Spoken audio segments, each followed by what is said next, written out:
Fight fans, fight fans, fight fans. This is Kurt DeVille with Counterpunch Boxing News. And of course, I have some new news concerning George Kambosos, Devin Haney. Get this. The date is set for June 5th. The fight is on. We've heard George Kambosos saying that he was going to take the trinket or the prize off of Devin Haney. And he can't wait to do it.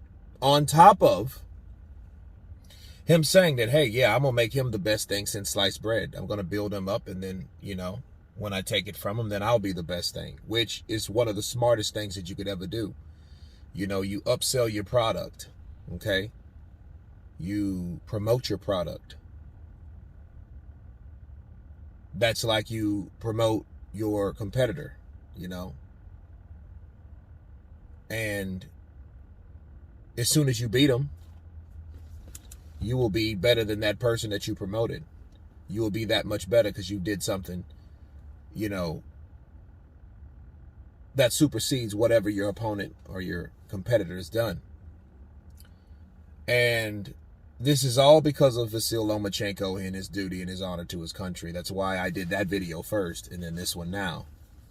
Because Vasyl Lomachenko and Kambosos, that was the fight that was supposed to happen, or that was the fight that was going to happen. I can't say it's supposed to happen because if it did, it would have. And Vasyl Lomachenko's fighting a different fight now.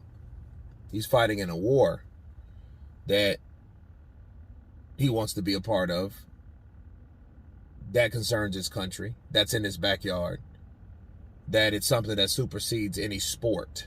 Okay, so he's doing the real deal over there. He's doing a totally different, he has a totally different state of mind. And I did wonder, I'm like, okay, if that is the case and he does decide to fight, what type of mindset would he be in anyway? Would he really be 100%?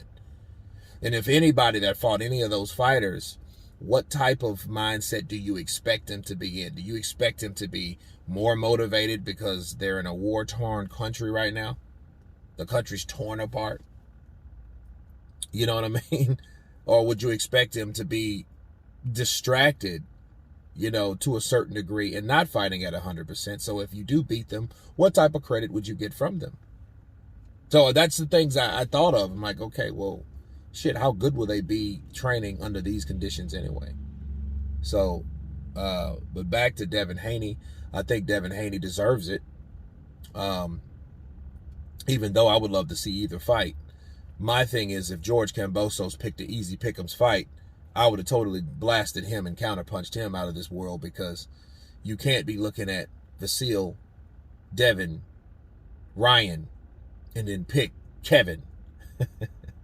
You know what I'm saying? Like, who the hell is Kevin? So, I'm glad that one of these fights are made, and I'm glad Ludabella is working with Eddie Hearn to get this fight done. They have a decent working relationship. So I look forward to that fight. And also Devin Haney, though, he said, as soon as I take that franchise belt, I'm going to deactivate it. And you should.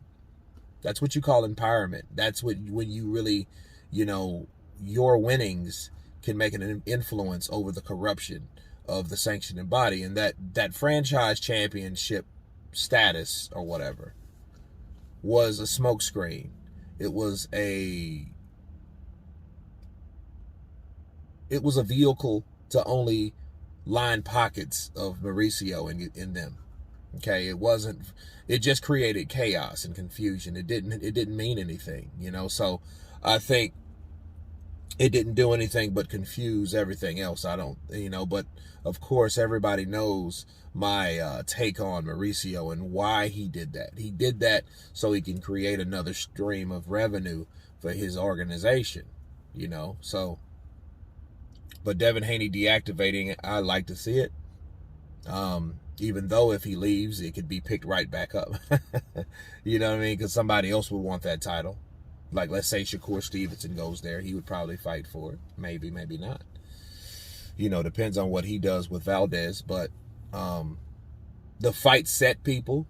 Devin Haney taking on George Kambosos, June 5th. You guys tell me what you think about this fight being made. Of course, please subscribe And you guys been Counterpunch. Peace.